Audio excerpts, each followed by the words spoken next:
Hello friends, welcome to my channel. ఈరోజు మనం ఈ వీడియోలో మెగా డిఎస్సికి సంబంధించిన ముఖ్యమైన అప్డేట్స్ గురించి అయితే మాట్లాడుకుందాం. అదేవిధంగా నిన్న మనం వీడియోలో అప్లోడ్ చేసినట్టుగా దానికి సంబంధించి కూడా మనం అయితే కంప్లీట్గా డిస్కస్ చేసుకుందామండి, షెడ్యూల్కి సంబంధించి. సో వీడియో అనేది చాలా యూస్ఫుల్గా అయితే ఉండబోతుంది గైస్. స్కిప్ చేయకుండా ఎండ్ వరకు అయితే చూసే ప్రయత్నం అయితే చేయండి.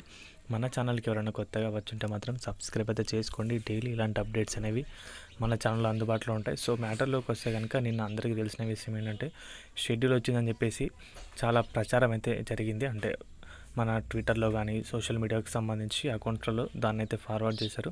సో కంప్లీట్గా అదైతే ఫేక్ షెడ్యూల్ అండి, అందరికీ కూడా తెలుసు. ఆల్మోస్ట్ వినే ఉంటారు. మన అఫీషియల్ వెబ్సైట్లో అయితే దానికి సంబంధించి ఎలాంటి అప్డేట్ అయితే ఇవ్వలేదు. సో మనం చూసుకుంటే కనుక దాంట్లో షెడ్యూల్ పైన మనం క్లిక్ చేసి చూసుకుంటే అఫీషియల్ వెబ్సైట్లో షెడ్యూల్ అనేది ఓన్లీ పాత షెడ్యూల్ మాత్రమే చూపిస్తుంది, కొత్త షెడ్యూల్ అయితే చూపించట్లేదు. సో అఫీషియల్గా వచ్చిన షెడ్యూల్ అయితే కాదు. సో ఎవరు కూడా దాన్ని చూసి అయితే మోసపోకండి, మంచిగా ప్రిపేర్ అవ్వడానికి ప్రయత్నం చేయండి. యాస్టీస్గా ఇప్పుడు నోటిఫికేషన్ ఎలా ఉందో దాని ప్రకారమే ఇప్పుడైతే దాని ప్రకారం ప్రిపేర్ అవ్వండి. ఒకవేళ అఫీషియల్గా మన గవర్నమెంట్ నుంచి ఏదైనా వస్తేనే అప్పుడు మాత్రమే మీరైతే మీ ప్రిపరేషన్ అనేది చేంజ్ చేయడానికి ప్రయత్నం అయితే చేయండి. అప్పటి వరకు జూన్ 6 నుంచి జూలై 6 వరకు ఎగ్జామ్స్ అంతే మైండ్లో పెట్టుకొని మీరైతే ప్రిపేర్ అవ్వడానికి ప్రయత్నం చేయండి. ఇంకా స్పీడప్ అయితే చేయాల్సి ఉంటుంది ప్రతి ఒక్కరు కూడా ప్రిపరేషన్ అనేది.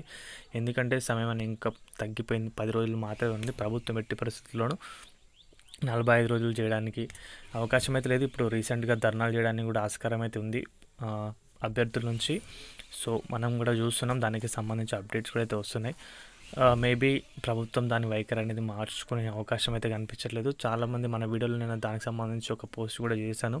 ఒక అభ్యర్థి అంటే అమ్మాయి మాట్లాడుతూ 45 రోజులు గడువు పెంచమని, మొన్నొకటి దాంట్లో చూసుకుంటే కనుక ఒక అబ్బాయి మాట్లాడుతూ గడువు పెంచాలని చెప్పేసి కోవడమే జరిగింది. సో దాని పట్ల ప్రభుత్వం అయితే ఎలాంటి స్పందన అయితే ఇవ్వట్లేదు. సో మీరైతే ప్రిపరేషన్ అనేది యాస్టీస్గా చేసుకోవడానికి ప్రయత్నం అయితే చేయండి గైస్, ఓకేనా. ఇది అప్డేట్ అయితే కనుక వీడియో నచ్చితే వీడియోకి అయితే ఒక లైక్ చేయండి గైస్. మన ఛానల్కి ఎవరైనా కొత్తగా వచ్చుంటే సబ్స్క్రైబ్ చేసుకోండి. థ్యాంక్స్ ఫర్ వాచింగ్ అందరికీ. బాయ్.